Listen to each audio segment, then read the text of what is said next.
Hello, I'm Bryan Hutcheson, Sheriff of Rockingham County in the city of Harrisonburg, and thank you for joining me for this week's segment of the Rocktown Crime Report on rocktownnow.com. Today's Friday, June the 6th. We're going to start off by looking at some arrest numbers, and then we're going to get to a question that we had come in to touch on that. So let's start off with the arrest numbers. What we did in our last segment, if you didn't see that, check that out. But what we did then is just kind of we looked at a 5-week time frame, and we looked at the total number of arrests per week to kind of see how those numbers were flowing and any variations among those numbers. What we wanted to do today, and we've got a kind of a 2-week period, we want to look at it by the charge, the total arrest numbers by what the charges that they were being brought in for were. So you can see here, the time period we looked at was May the 18th through the 31st, and we kind of broke it down. Actually, in that time period, there were a total of 193 arrests, which comes out to about 14 a day, 97 per week. So as far as numbers, pretty consistent with what we did, the way we looked at it the last time. But so really, busy but not overwhelming as far as the volume. And then here on this pie chart, you can see the breakdown by charges. There in blue is the pretrial probation violations. That's anything like a capias, again, a probation violation itself, failure to appear, contempt of court, violate protective order, anything like that kind of administrative type of violations, made up 41% of all arrests for that time period. There in red is drug alcohol related offenses. That includes anything DUI, drunken public possession or distribution of illegal drugs, made up 30%. And then there in green was everything else. So all other charges for that 2-week time period there in green made up the 29%.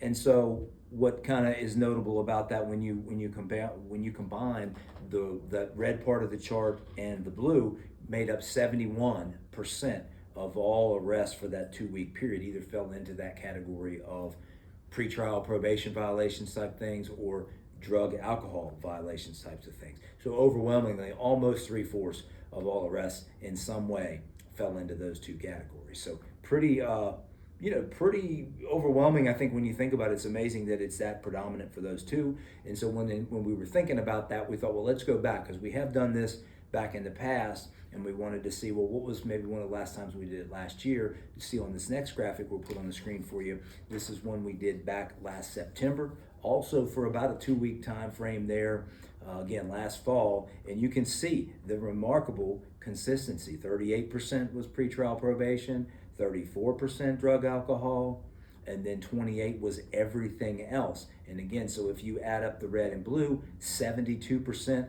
fell into those two categories, just like we just saw the past 2 weeks, it was 71%.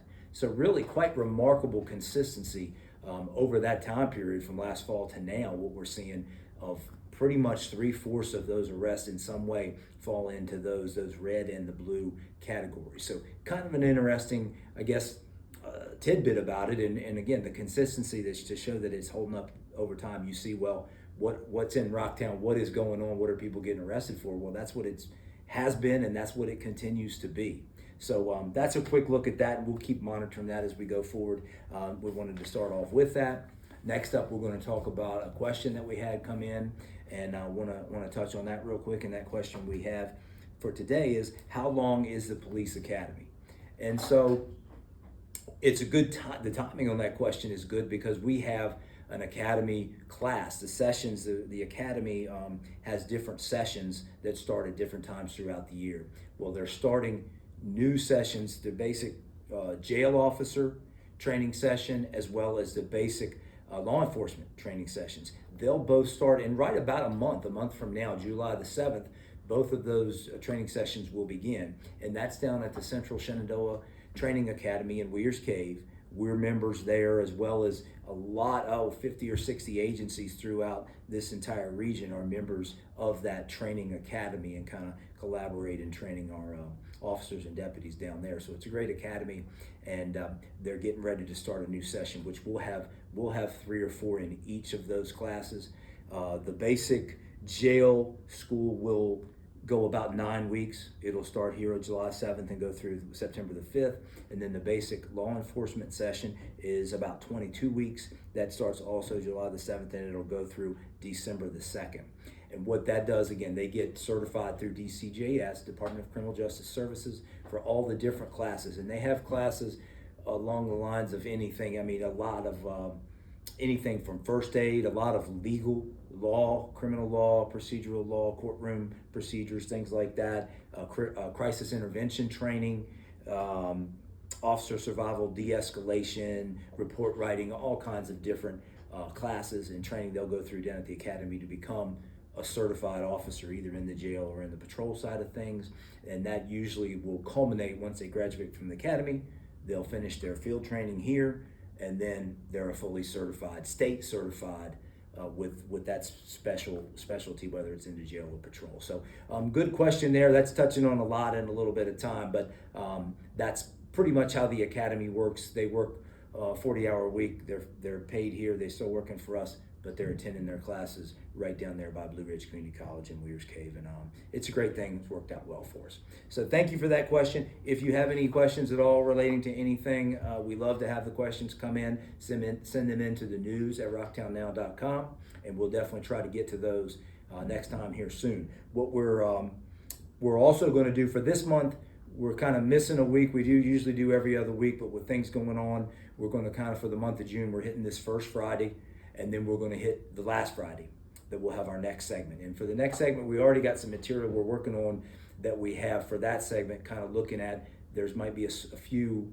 laws that will be going into place in July that I think are going to be worthy of touching on. I think you might be interested to hear a little bit about that. So we're going to prep that one for Friday, June the 27th. That'll be our next segment of the Rocktown Crime Report. And again, we'll have some of that new information for you pertaining to those laws, which I think you'll find interesting. So we definitely appreciate you tuning into this segment. And also want to throw in a reminder, don't ever hesitate to call the Crime Solvers hotline for anything, suspicious activity of any kind. You can call that Crime Solvers hotline, 540-574-5050. Call that anytime and report anything. You may be eligible for a award if you do, and we definitely appreciate that partnership between law enforcement and the citizens to make our community safer. So again, thanks for tuning in to this segment of the Rocktown Crime Report. We'll see you next time.